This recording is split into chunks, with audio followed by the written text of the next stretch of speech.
Hello जी, राम राम। कैसे हो आप सब? आशा करते हैं आप सब बहुत अच्छे होंगे। और आप सबका आपके अपने चैनल पर बहुत बहुत स्वागत है। और भाई हाँ, मैं नहा धोने के बाद मंदिर से आ चुकी हूँ। और भाई आज है, क्या है आज? हाँ, आज है तुलसी विवाह। तुलसी विवाह की आप सबको भाई बहुत बहुत हार्दिक शुभकामनाएं। और भाई हाँ, मैं नाश्ता पानी कर लिया है। उसके बाद ये बर्तन साफ़ कर रही हूँ। बर्तन साफ़ करने के बाद भाई मैं ये थोड़ी सी यहाँ से शेल्फ वगैरह सब कुछ साफ़ सुथरी करूँगी। फिर इसके बाद तो भाई ऊपर जाके ढेर सारे कपड़े धोने हैं। कपड़े धोने भाई क्या बताऊँ, 2 दिन के कपड़े हैं। एक दिन कपड़े ना धो तो मन करता है कि चलो भाई आज नहीं धोते हैं, कल धो लेंगे। सोचते हैं कि भगवान जब इतने सारे कपड़े हो गए एक दिन के, दूसरे दिन के, ये भगवान मुझे तो भाई बड़ी आफत लगती है। पर क्या करूँ, कई बार पता है क्या, दही आराम में आ जाते, मन ही नहीं करता है कपड़े वपड़े कुछ धोने धाने का। अगले दिन फिर और देख के सिर में दर्द हो जाता, भगवान अब मेरे को इतने सारे कपड़े धोने पड़ेंगे। देखो भाई 2 दिन के कपड़े हैं। यहाँ मैंने मशीन लगा ली है। और यहाँ पता है क्या है, अब एक एक मतलब कि मैं ये सोचती हूँ पहले भाई सबसे पहले हल्के फुल्के कपड़े ही धोऊं। क्योंकि मैं सोचती हूँ कि पहले हल्के फुल्के कपड़े धो लूँगी तो कम भाई पानी भी कम खराब होगा। और कम पानी में सारे निकल जाएंगे। क्योंकि कई बार पता है मोटे भारी कपड़े पहले धो लेते हैं ना, तो पानी 2 बाल्टी जैसे डाले हैं ना, तो तुरंत पानी गंदा हो जाता है। लेकिन कई बार ऐसा उल्टा भी हो जाता है। कई बार पता है क्या है, हल्के कपड़े मशीन में नहीं डालती हूँ मैं, पहले भारी डाल लेती हूँ। क्यों? क्योंकि कई बार पता है कि हल्के कपड़े तो हम हाथ से भी धो सकते हैं। बाई चांस लाइट चली गई तो भारी जीन्स वगैरह कपड़े जो होते हैं ना, जो मोटे होते हैं, मैं पहले वो धोने की कोशिश करती हूँ। ताकि भाई ये ना हो अगर लाइट चली भी गई तो चलो वो तो ये है, इन्वेटर में भी 2-4 बार घुमाएंगे, हल्के फुल्के कपड़े तो भी साफ़ हो जाते हैं। लेकिन जीन्स वाली में और रे वो तब तक इतनी जो चैन होती है उनके अंदर हाथ भी छिल जाता है, ब्रश से भी करनी पड़ती हैं। ब्रश से साफ़ करो, कभी ये कभी वो, बड़ी माँ बात हो जाती है मेरी जान को तो। पर क्या करूँ भाई, कई बार लाइट नहीं भी जाती है तो उस दिन तो हो मौज हो जाती है। और खूब पानी आता है तो बस अच्छे खुले पानी में कपड़े निकाल लेती हूँ। बाहर भी मशीन लगा रखी है तो सोचा चलो भाई जब तक भाई मैं अंदर की सफाई कर लूँ। बाहर की छत पे तो भाई मैंने पहले ही झाड़ू लगा ली थी, क्योंकि फिर गिल्ला हो जाता है। तो फिर वो होता है कि मतलब कि कीच कीच हो जाती है, झाड़ू भी ख़राब हो जाती है झाड़ू। और फिर दूसरी बात पता है, सफाई हो ही नहीं पाती गिल्ली छत पे। तो वहाँ मैंने पहले ही लगा ली थी, अब मैं यहाँ झाड़ू लगा रही हूँ। और फिर बाहर मैंने ये भाई गेट खोल के देखा है, भाई वहाँ भी सफाई कर ली है मैंने। और यहाँ एक एक समेट के लेके आ रही हूँ। पर पता है क्या, बड़ी झाड़ू होती है ना, कई बार तो ये टूट जाती है मुड़ मुड़ के आगे से। तो उसके लिए तो पता है क्या, खजूर वाली झाड़ू जो होती है ना, वो बहुत बेस्ट होती है। अभी जिन्ने में निकालने के लिए तो झाड़ू वो ही अच्छी रहती है। लेकिन पता है आलकस इतना है, वो बाहर नीचे रखी हुई है। अब मैं सोचती हूँ नीचे जाऊँगी, लेके आऊँगी और फिर भी झाड़ू लगाऊँगी। तो फिर पता है क्या है, सारी चीज़ें होते हुए भी हम इतना आलकस कर जाते हैं ना। ओहो, अब इसको कैसे यूज करो, अब जाओ लेके आओ फिर ये काम करो। भाई मैं तो बड़ी आलसी जी हूँ। मतलब कि इतना काम करते करते मुझे लगता है, मैं पहले इतना आलकस बिल्कुल भी नहीं था। आप सबको लगता होगा इतना काम करे फिर भी अपने आप को भी आलसी बता रही। नहीं नहीं, मजाक की बात नहीं है। पहले मैं इतनी एक्टिव थी, इतनी एक्टिव थी, नहीं भाई रोज़ दिखने वाली छत पे जो थी ना, 3 मंजिले वाली छत पे झाड़ू लगाती थी। मुझे बिल्कुल भी नहीं सो आता था। और रोज़ मैं चाहे कितनी भी मुश्किल हो, पोछे के अंदर डंडा बांध बूंद के फिर उसके अंदर पोछा अटका के बेड के नीचे, डबल बेड के नीचे से भी लगाए करती। वाइपर पे डंडा बांध के अंदर तक भाई, हाँ भाई करती थी, सफाई करती थी। अगर मान लो मैंने भानु को या कभी लवली को भूले भटके कह दिया पहले जब वे छोटे छोटे थे, बेटा आज तुम कर लो मेरी तबीयत ठीक नहीं है, अगर वो मुझे पसंद नहीं आए ना पोछा लगाया ना, लगा हुआ कि बच्चे हैं, बच्चे से कैसे लगता उस टाइम पे। अगर उस पर रेत मिट्टी धूल मिट्टी कुछ होता ना, तो मैं फिर भी चाहे मेरी तबीयत खराब ही क्यों ना हो, बस जब मुझे जक रहती थी, जब तक मैं अच्छी तरह से वहाँ से साफ़ सुथरा नहीं कर लेती थी ना, मुझे चैन नहीं आता था। यहाँ पे कुर्सी पे एक जगह तो मैंने आपको दिखाए थे, कपड़े धुल चुके हैं, दूसरे मशीन में घूम रहे हैं। और भाई यहाँ मैं बाकी के धो रही हूँ जो निकल रहे हैं बाहर। तो बात ये थी कि भाई मुझे जब तक सफाई से काम नहीं होता, हाँ कई बार पता है कपड़े भानु धो भी लेती है, तो मुझे यूँ लगता है कहीं उसने भाई साफ पानी में ना, ऐसा है नहीं कि वो ऐसा करेगी, उसको पता है नहीं भी मम्मी को अगर दिमाग ख़राब हो गया तो मम्मी मेरे से दोबारा साफ़ करवा लेगी। पर वही बात है, पता नहीं ये चाहे मेरे को भाई दिमागी बीमारी लगा लो, कुछ भी लगा लो, मुझे दूसरे का किया पसंद ही नहीं आता है। मुझे अगर मेरे सामने कोई काम कर रहा है, मुझे देख रहा है तो हाँ ठीक है भाई, ठीक है। लेकिन हाँ अगर मेरे बाद में किया है, जैसे कपड़े धोना हुआ है, झाड़ू पोछा, मुझे यूँ लगता है सिर्फ ऐसे ही पोछे का मतलब ये हुई होता पोछा, सिर्फ सिर्फ फर्श के ऊपर भी हमने सिर्फ भाई पोछा लगा दिया। पोछे का मतलब होता है हर चीज़ पोछ पाछ के भी, सफाई से भी पोछा लगाने का मतलब ये होता है। झाड़ू लगाने का मतलब ये नहीं होता है सिर्फ फर्श फर्श पे झाड़ू लगा दी कमरे के अंदर छुट्टी। झाड़ू का मतलब होता है हर चीज़ को झाड़ झाड़ के झाड़ू लगाना। लेकिन नहीं भी, आजकल के बच्चे नहीं समझते, उनके लिए भी झाड़ू पोछे का मतलब ये होता है बस फर्श के ऊपर झाड़ू लगा दी और बस फर्श के ऊपर पोछा लगा दिया। ना तो उन्हें बाकी चीज़ कोई पोछने से मतलब है, ना तो भी उन्हें कोई दरवाजा खिड़की झाड़ते हैं, ना कोई ड्रेसिंग झाड़ते हैं, ना कुछ और चीज़ झाड़ते हैं, ना ही कोई चीज़ पोछते हैं। उनका मतलब होता है झाड़ू पोछे का मतलब सिर्फ जो मैंने अभी पहले बताया था बस वो होता है उनके लिए तो मतलब। लेकिन मुझे ये समझ में नहीं आता, भी मैं तो भाई जब तक अपने आप से मैं झाड़ू पोछा नहीं कर लेती तो मुझे चैन नहीं आता। या फिर मैं कहती हूँ अगर मेरे को यहाँ दरवाजे पे गंदगी दिखाई दी, दरवाजे के पीछे दिखाई दी, तो मैं दोबारा लगवा लूँगी। उसको पहले गुस्से में बोलती हूँ, क्योंकि वो सोचती है हाँ मम्मी ऐसे कह रही है, ऐसे कह रही है। तो फिर थोड़ी सी है ना भाई ठीक है, वो मेरे हिसाब से करती है फिर सफाई। लेकिन अब तो भी वो कॉलेज जाने लग गई है, अपनी पढ़ाई पे उसका ध्यान, अब तो खैर मुझे ही करना है। अब ये पता है क्या, अकेला बंदा अच्छी तरह से काम कर लेता है। आज मैं यहाँ अकेली हूँ, मैं अपने आप सारा काम कर रही हूँ और फटाफट हो रहा है, बिना झिक-झिक के, बिना बोल चाल मतलब कि भौंकने से। नहीं तो किसी को कहना पड़ता है, अरे ये करिए, वो करिए। अब ये पता हाँ अकेली मैं हूँ, मुझे करना है तो करना ही है, मैं अपने आप करती रहूँगी और मुझे सही बेस्ट लगता है। लेकिन घर में एक दो और हो ना बंदा भी काम करवाने के लिए, फिर हम सोचते हैं चलो भी आराम से कर लेंगे, ये भाई ये काम कर लेगी, मैं वो काम कर लूँगी, या मैं वो काम कर लूँगी, ये वो काम कर लेगी। इससे पता है क्या ना, मतलब बैठ बैठ के काम करते हैं ना तो पूरा दिन ऐसे ही निकल जाता, पता भी नहीं चलता है और पूरा टाइम वेस्ट हो जाता है। यूँ लगता है हम तो पूरा दिन के लगे हुए हैं, अभी तक काम ही नहीं निपटा है। लेकिन वो पता है कि कहीं न कहीं हमारी ही गलती होती है, क्योंकि हम इतने मतलब कि बैठ बैठ के काम करते हैं। लेकिन पहले क्या होता था, नहीं हम एक दूसरे को, जैसे हम पहले भी रहते थे ना इकट्ठे पूरी विद फैमिली साथ में रहते थे, दुरानी जेठानी सारे। तो ये होता था भाई उसने फटाफट अपने कमरे अपने हिस्से का काम करा, तेरा रह जाएगा, तू लेट हो जाएगी। उसने अपने कमरे की सफाई करी तो तू रह जाएगी। अरे उसने तो अपने कपड़े भी धो लिए, अरे कपड़ों के साथ साथ उसने उछाड़ भी धो लिए, अरे हम ही रह गए। मतलब कि एक दूसरे को देख देख के ना काम करने की है ना, मतलब कि धुन सवार रहती थी।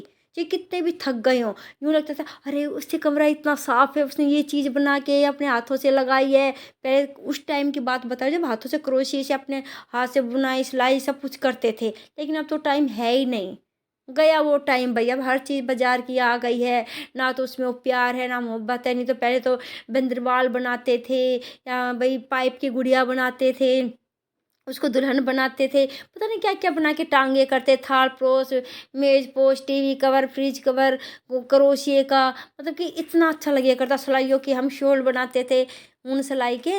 लेकिन अब तो भई कुछ भी नहीं है। इकट्ठे बैठ के जमे तोड़े करते, धूप में बैठ जाया करते, तो भई कुछ ना कुछ किया ही करते। ऐसी बात नहीं है, सर्दियों में स्वेटर वगैरह बनाया करते, गर्मियों में अपने क्रोशिया लेके बैठ जाया करते, धागे क्या कुछ ना कुछ बनाते रहते थे।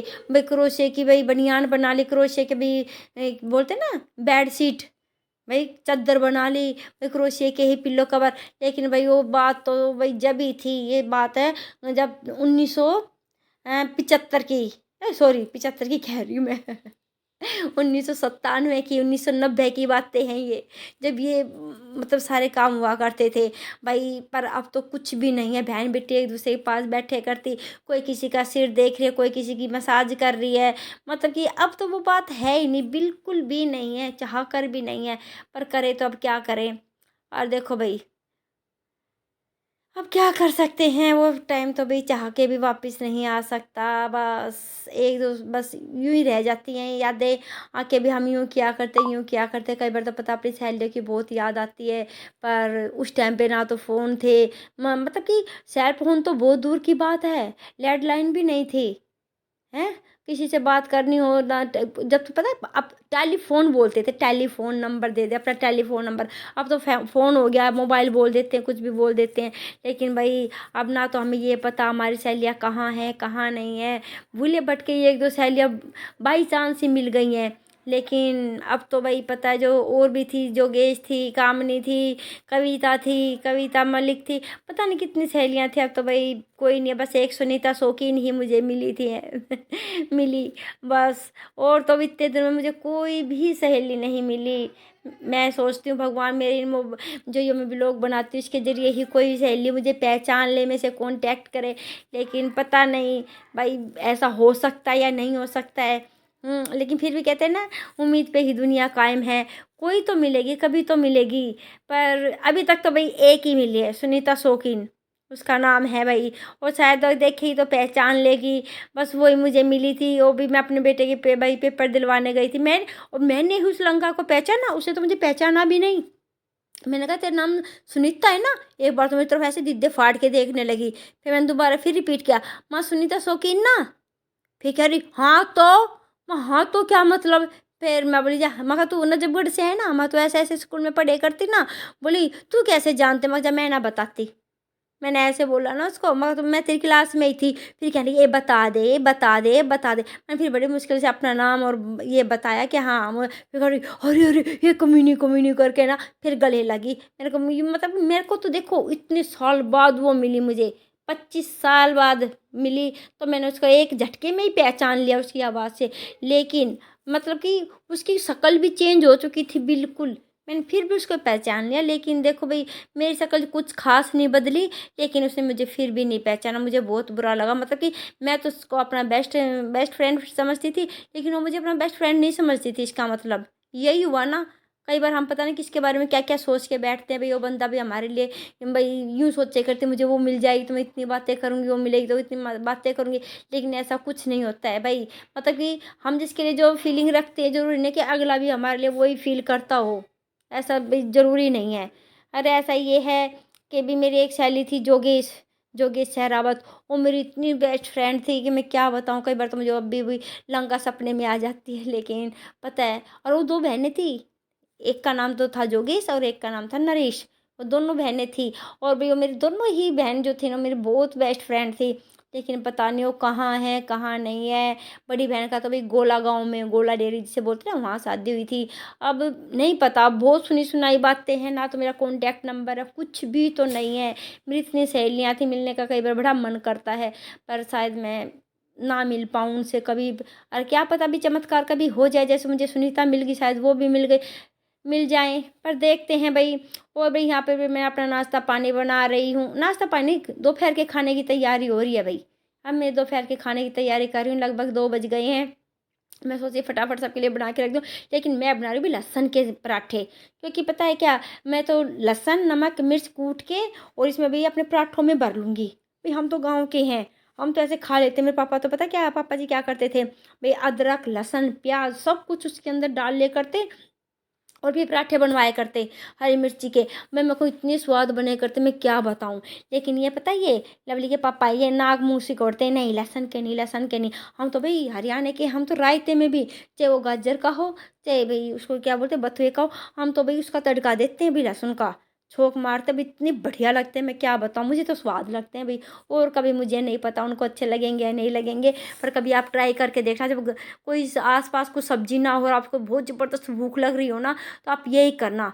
और पता है ये क्या, बेलन मेरा टूट गया था, उसको मैंने नीचे से घीस के ना, हाँ भाई अच्छी तरह, वो ब्लेड आता है जो दाँते वाला, उससे मैंने खुरच कर दिया। और उससे भाई चटनी अच्छी तरह कुट जाती है, अदरक कुट जाती है, बहुत बढ़िया हो गया है। अब आप कभी ये ट्राई करना है, ऐसे लहसुन कूट के नमक मिर्ची डाल के अभी पराठे बना के खाना, इतने बढ़िया मस्त लगेंगे, करारे करारे। और गर्मा गर्म चाय बनाना। और बताए क्या, आप शाही पनीर भी भूल जाओगे इन पराठों के सामने। भाई मुझे तो इतने अच्छे लगते हैं, ये सही बताऊँ। दूसरे का मैं कह नहीं सकती, पर आप ट्राई करना, आई एम श्योर आपको बहुत अच्छे लगेंगे। अगर आपको ना अच्छे लगे तो फिर मत बनाना भी, आगे से यही कह सकती हूँ मैं। पर एक बार ज़रूर ट्राई करना है। और पता नहीं मैं इसमें कुछ और ही बोल रही थी, लेकिन पता है क्या, मेरे को भी ऐसे एडिट करने नहीं आते कि भाई, कई तो पता क्या करते, ओरिजिनल आवाज़ भी रखते हैं, बाकी अलग से बोल भी लेते हैं। लेकिन पता नहीं वो मुझे करना ही नहीं आता। कभी तो ये आवाज़ रह जाती है, कभी वो आवाज़ रह जाती है। फिर मैं सोची देखी जाएगी, भाई वीडियो तो डालनी है। पहले 2-3 दिन हो गए मेरी वीडियो नहीं गई है। आज चलो अभी ओरिजिनल आवाज़ गई तो गई, पर मैं इसको आज डाल ही दूँगी। भाई अभी तो नहीं डाल पाऊँगी, क्योंकि अभी मैं कर रही हूँ इसको 10 बजे एडिट, और मुझे कपड़े भी पड़े हुए हैं, आज तो कपड़े भी नहीं धुए हैं। और भाई और भी सारा काम पड़ा है, शायद ये 2-2:30 बजे तक मेरी वीडियो जाएगी आप तक। पर देखते हैं, और भी कुछ जल्दी हो गया तो कह नहीं सकती हूँ। आप प्लीज़ भाई देखो, पहले तो इतने अच्छे व्यू आते थे, अब पता नहीं किसी का रास्ता नहीं है कि भाई मेरी आधी वीडियो देख देख के छोड़ देते हैं। और आधी वीडियो देख के छोड़ते हैं ना, फिर आगे है ना यूट्यूब, पता है क्या मैंने सुना है कि भाई आगे वीडियो नहीं पहुंचाता है। फिर बस यही है, 10-5 व्यू आ रहे हैं। अरे हम इतनी मेहनत कर रहे हैं, कोई या तो बिल्कुल भी मत देखे, खोलो ही मत ना। फिर ज़रूरी कोई है कि भाई मैं किसी का हाथ पकड़ के ही कहती हूँ आप भाई देखो ये देखो। अरे रिक्वेस्ट ही कर सकती हो, अगर रिक्वेस्ट आप स्वीकार करते हो तो भाई आप पूरी देखो, प्लीज़ पूरी देखो। पर ये नहीं 2-4 मिनट की देखी और बीच में छोड़ दी, इसमें भाई देखो मेरा नुकसान होता है।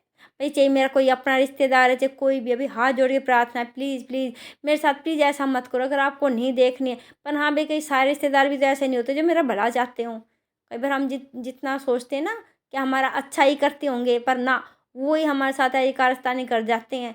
सब 10-5 व्यू आते हैं, बड़ी मुश्किल से रो पीट के पूरा दिन। ये हाल हो गया यार। मेहनत हमें इतनी करनी पड़ रही, इतनी करनी पड़ रही, मैं क्या बताऊँ।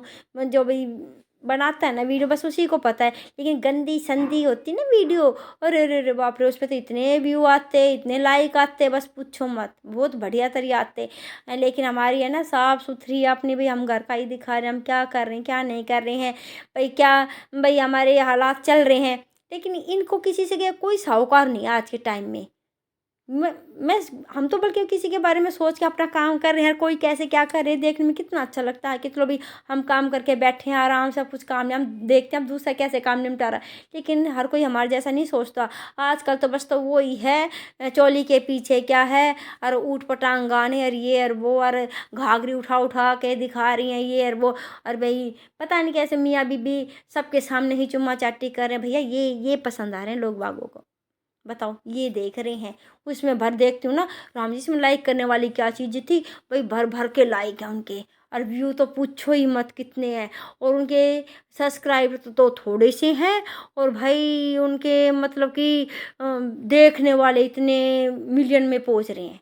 भाई कमाल की बात है, किसी ने सही कही थी, अच्छी चीज़ की कोई भी कदर नहीं करेगा। और ऊट पटांग के लिए बस क्या बताऊँ भाई, पसंद आए तो लाइक शेयर करना।